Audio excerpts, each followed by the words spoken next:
Excellencies, colleagues, friends, ladies and gentlemen, I would like to start by thanking the European Commission, the panelists, and all the participants for joining what promises to be a very stimulating debate on the role of cities in the achievement of the Green Agenda. As a former mayor of Penang Island City Council, I have seen how fragile ecosystems and public health can be affected by urban growth, air pollution, and unsustainable consumption of resources. Growth in urban population, physical expansion, and material consumptions can be managed if we have integrated planning. This is planning that is future-oriented, using greenhouse gas emission as a key indicator to measure and regulate development. Globally, urban growth is rapid and unequal. As far back as 2003, UN Habitat highlighted in its Challenge Slums report that an estimated 2 billion people will be living in slums by 2030 if there is no new social contract that takes into account equality and the environment. Unfortunately, this prediction has come true a decade earlier.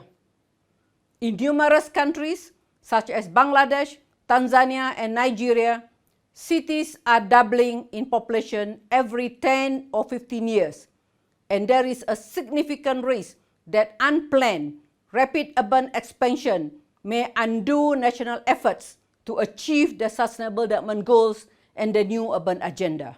In the 2020 World Cities Report, entitled The Value of Urbanization, UN Habitat highlighted the need for cities and governments to take into account environmental value when measuring development. We need a radical shift away from only relying on gross national development or GNP as a measure of progress. Cities themselves are not the issue. It is how they are planned, designed, managed, and governed that will define the quality of life of our cities. I know from experience that when cities have effective, transparent, and accountable institutions, when they invest in efficient infrastructure, they become the locus of economic growth.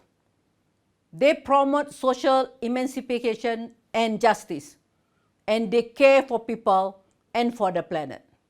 So, the urban transition can be an opportunity to change the way cities are organized, to leapfrog to more sustainable infrastructure and deliver on the green transition.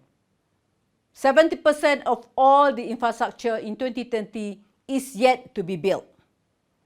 So decision makers need to realize that they have the power to either support resilient, equality, and low carbon development by the decision they make today. Their indecision or lack of conviction will deprive future generations for a better future. It is really that simple. Let me now hand over to my good friend Grita Paremo, the Executive Director of UNOPS, to tell us more about the role of urban infrastructure. Thank you to my friend Maimouna Sharif, the Executive Director of UN Habitat, for beautifully setting the scene here. And allow me also to thank the European Commission, the panelists, and our participants for this important conversation on how cities can drive a sustainable future. Cities, as you have just heard, present both a challenge and an opportunity for a greener world. They are responsible for a large portion of the world's energy demand and produce most of our greenhouse gas emissions. Yet, cities are also major drivers of change, and here lies the opportunity to build a more sustainable, inclusive, and resilient future. Urban infrastructure is key to this transformation. Infrastructure is central to achieving the Sustainable Development Goals. It is also a key component of climate mitigation and adaptation efforts.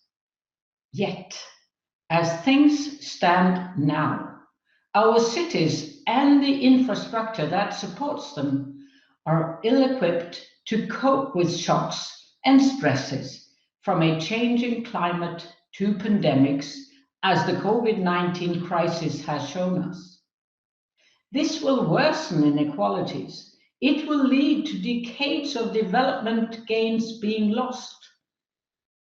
We have a unique opportunity to change this now. Quality urban infrastructure is key to making cities more sustainable, inclusive, and resilient. It connects populations with each other and to education and job opportunities. It drives economic growth and can help reduce income inequality. Infrastructure plays an important role in building a greener future for our cities. Greener infrastructure supports not just sustainability and resilience, but also greener health and well-being for residents. Urban infrastructure is built to last. If we build without considering the needs of an uncertain future, we have failed our cities. Good governance is key. If cities are to tackle climate change, governments need to make the right infrastructure choices now.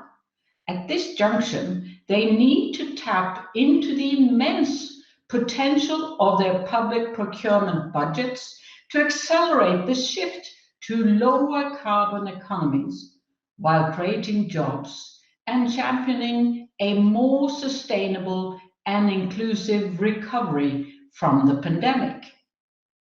Cities are a key part of our journey to build back better and get back on the path towards achieving these sustainable development goals.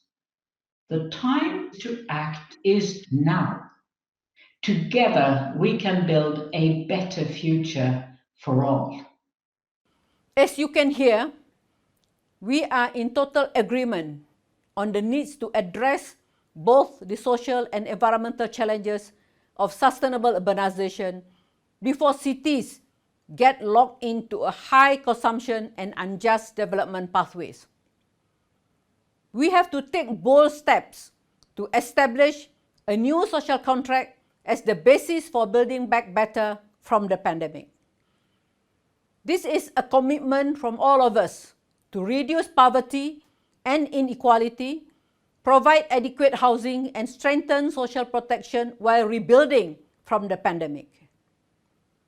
At UN Habitat, we recognize that this means 1. Rethinking the form and function of the city. 2. Addressing systemic poverty and inequalities in cities. 3. Rebuilding a new normal urban economy. And 4. Refining urban legislation and governance arrangement.